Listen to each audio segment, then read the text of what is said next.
So I finished reading A Whole New World, A Twisted Tale by Liz Braswell. Now, this is a twist on the Aladdin story, and the twist is what if Aladdin had never found the lamp? Now, I do think this question is a little bit off for the book. So the book starts kind of similar to the way the movie starts, although you do get a little bit more into Aladdin's backstory. You see some interactions with his mom and some history with some friends that you don't see in the movie. They're not characters in the movie. You get a lot more characters that are not in the movie. I don't know if they're part of the original story of Aladdin or the stories that inspired Aladdin. I'll have to at some point go and read that, but you get more characters. Abu's still there though. I love Abu. You actually find out his mom got Abu as a pet to teach him some responsibility and hopefully keep him from being a thief, which, as we all know, didn't quite work out. You still have the scene with Princess Jasmine in the bazaar where he kind of rescues her and then, of course, ends up getting locked up in prison for the sake of Jafar, because Jafar, the Grand Vizier, has this evil plan. If you've seen Aladdin, you know all this. So that's all the same. Really, the main difference starts in the Cave of Wonders. So Aladdin, of course, goes to the Cave of Wonders to try and get the lamp for Jafar, creepy old man Jafar, version of Jafar, because he promises him riches so he can get the girl, all that stuff.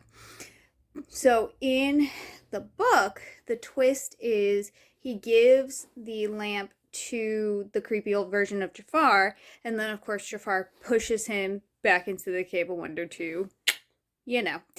But in the movie, he catches the lamp and pulls it in with him, where in this book, and this is the twist, is he doesn't do that, so Jafar ends up with the lamp from the very beginning.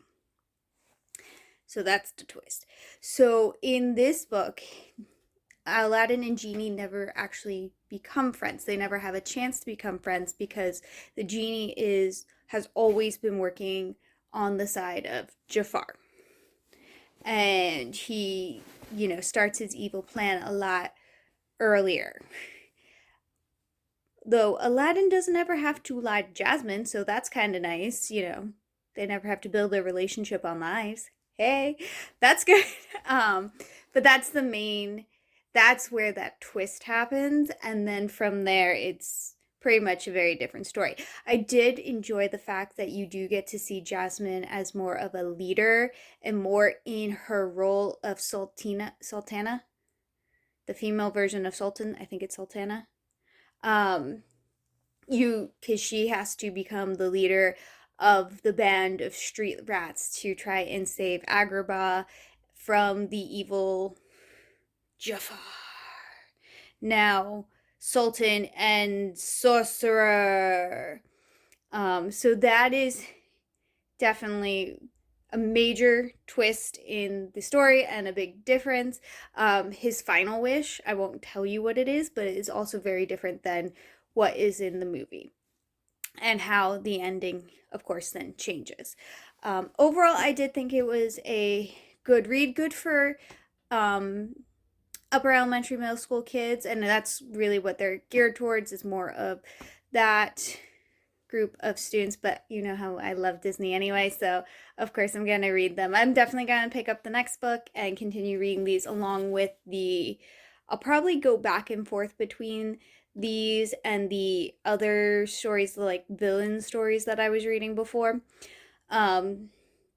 just to go through them, because there's a lot of both, and so I don't want to be stuck on either one, so I'll probably go back and forth between. But I did really enjoy this. I enjoyed the twist.